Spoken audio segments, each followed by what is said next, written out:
Welcome back to another blog. I hope कि आप सब अच्छे होंगे। मैं भी बहुत अच्छी हूँ। और जैसा कि आपको पता है कि नवंबर में 15 डेज़ कंप्लीट हो चुके हैं, सिर्फ 15 डेज़ ही बाकी हैं। तो उस 15 डेज़ के लिए भी अच्छी तरह प्रिपरेशन करनी पड़ेगी।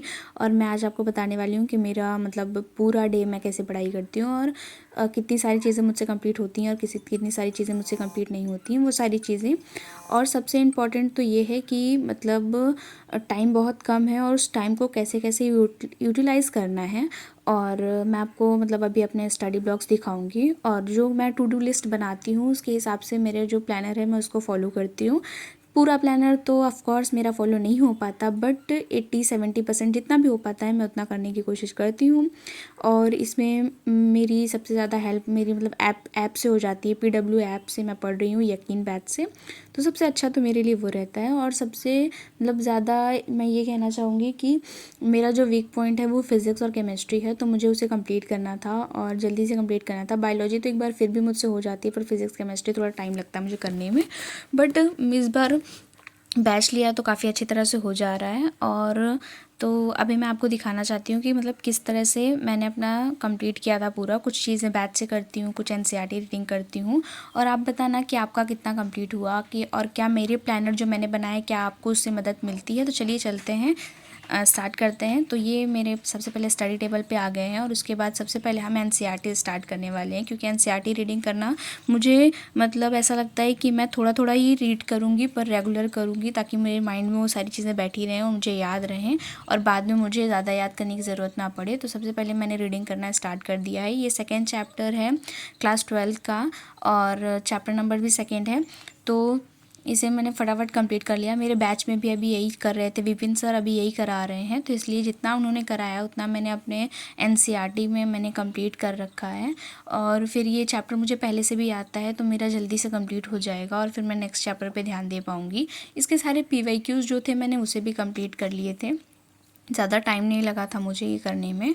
और मैं भी पूरा चैप्टर ख़त्म नहीं करूँगी, क्योंकि मैं जब पूरा चैप्टर पढ़ती हूँ तो मेरी चीज़ें याद नहीं रहती हैं, लेकिन जब मैं थोड़ा थोड़ा करके पढ़ती हूँ तो मुझे चीज़ें याद रहती हैं। तो इसलिए मैंने यही सोचा कि मैं थोड़ा थोड़ा करके ही पढ़ूँगी और फिर कंप्लीट करूँगी। बीच में छोटा बहुत छोटे मोटे ब्रेक ले सकते हो आप और उसके बाद फिर अपनी स्टडी पे कंटिन्यू करो, जैसे कि मैं करती हूँ। तो NCERT रीडिंग करते करते भी मुझे काफ़ी सारा टाइम लगता है, क्योंकि फिर हर एक वर्ड पे फिर मुझे मेरा फोकस रहता है। और जब आप ज़्यादा पढ़ते हो तो ना सारे वर्ड पे ध्यान नहीं दे पाते हो। और जब एक पेज ही पढ़ोगे, मान लो कि एक दिन में आपने सिर्फ 10 पेजेस ही पढ़े, तो लेकिन 10 पेजेस के हर एक वर्ड आपको अच्छी तरह से पता होना चाहिए। पूरा चैप्टर ख़त्म करने की ज़रूरत नहीं है, बट जितना भी कर रहे हो मतलब उतना आना चाहिए आपको, ठीक है। ऐसा है कि हमने मान लो 10 पेजेस ही ख़त्म किए, पर उन 10 पेजेस में से हर एक सिंगल लाइन हमें NCERT की पता होनी चाहिए विथ मीनिंग्स। तो ये हो जाता है मेरा। और उसके बाद फिर मुझे अभी क्या कहते हैं मेरे और चैप्टर्स जो हैं वो NCERT के बाकी हैं, तो मुझे उसे भी कंप्लीट करना है। तो ये है मेरा नवंबर का प्लानर, जो कि आप देख सकते हो बॉटनी के लिए और जियोलॉजी के लिए, जिसमें कि मुझे lecture, DPP, NCERT full chapter DPP ख़त्म करनी थी। सेम मैंने फिज़िक्स और सेम मैंने केमिस्ट्री के लिए भी प्लानर बना के रखा हुआ है। और मैंने सोचा था पहले मैं जितने लेक्चर्स करूँगी फिर मैं उतने मैं यहाँ पे राइट कर दूँगी, लिख दूँगी। फिर मैंने सोचा कि नहीं, जब मेरे पूरा चैप्टर कंप्लीट हो जाएगा एक, तब मैं पूरा टिक करूँगी। और बहुत जल्दी मेरा चैप्टर्स कंप्लीट होने वाला है, तो मैं इसमें पूरा टिक करने वाली हूँ। और इसे कंप्लीट करना और लगता है इसे फिल करने में मुझे बहुत ज़्यादा टाइम लग जाएगा, बट कोई ना, करते हैं, धीरे धीरे हो जाएगा। और 15 डेज़ में मैंने देखा है कि मेरा ज़्यादा तो नहीं कंप्लीट हो पाया, पर जितना भी हो पाया थोड़ा थोड़ा करके हो रहा है। और अब सिर्फ केमिस्ट्री करना है, और केमिस्ट्री तो मैंने सोचा कर लेते हैं, बट फिर मैंने सोचा ऐप से जो पढ़ाई करनी है सबसे पहले वो कर लेते हैं। तो अभी देखते हैं। सबसे पहले मैं क्या करती हूँ, मैंने वीडियो लेक्चर देखना कंप्लीट किया, तो मैंने सोचा कि पहले वीडियो लेक्चर देख लेते हैं और फिर उसके बाद DPP और नोट्स कर लेंगे। तो सबसे पहले फिर हम लेक्चर की तरफ चलते हैं और लेक्चर देखना स्टार्ट करते हैं। तो जैसे कि मुझे बॉटनी करनी थी, तो मैंने विपिन सर से बॉटनी मैं कर रही हूँ, तो मैंने बॉटनी किया। और सेल साइकिल का ये जो रिवीजन वाला लेक्चर था, आई मीन समरी लेक्चर जो था, तो मैंने पहले वो सारा कंप्लीट कर दिया। काफ़ी टाइम लगा, पर मैंने 2x स्पीड पर करके देखा, क्योंकि मैंने पूरे लेक्चर बहुत अच्छी तरह से लिए थे, इसलिए मुझे समरी लेक्चर में कोई प्रॉब्लम नहीं हुई और मुझे सारी चीज़ें समझ में आ रही थी और जल्दी जल्दी से हो भी गया था। सिर्फ आधे घंटे में ही मेरा ये कंप्लीट हो गया था, और जो कि 1-1.5 घंटे का ये लेक्चर था। और फिर इसे कंप्लीट करने के बाद मैंने इसमें जो डीपीपी थी और जो नोट्स थे मैंने उसे भी अच्छी तरह से कंप्लीट कर लिए थे, तो शायद मेरा ये चैप्टर भी फिनिश हो जाएगा। और फिर अब मैं सोच रही हूँ पहले मैं इसके नोट से कंप्लीट कर लूँ या डीपीपी कर लूँ। फिर मैंने सोचा आकांक्षा मैम से मैं जियोलॉजी कर रही हूँ, तो इस वजह से मैंने इनके वीडियो लेक्चर्स देखे और फिर उसे मैंने कंप्लीट किया।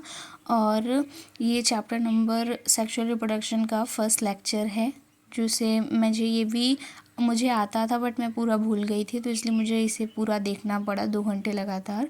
और फिर उसके बाद मैंने इसमें लेक्चर्स और डीपीपी इसके किए थे। और डीपीपी करने के बाद फिर मुझे नोट्स भी करना था, तो नोट्स करने के लिए मैंने कि जैसा कि मैं बता रही हूँ ना कि मैंने जो क्लास में तुरंत चलाया मतलब जो क्लास में तुरंत पढ़ाया रहता है मैं उसे तो कंप्लीट करती ही हूँ, और जो मेरा बैकलॉग है मैं उसे भी कंप्लीट करती हूँ। सर इतना टाइम हो नहीं पाता लेक्चर लेने के बाद, बट करना पड़ेगा क्योंकि टाइम बहुत कम है और थोड़ा बहुत ही करके हो जाता है मेरा भी। तो अब फिर मैंने क्या किया कि फिर मैंने फ़िज़िक्स थोड़ी सी की, और ये वेक्टर का लेक्चर नंबर 4 या 6 है, तो मैंने उसे भी कंप्लीट कर लिया था क्योंकि मुझे 4 भी किया था और 6 भी किया था।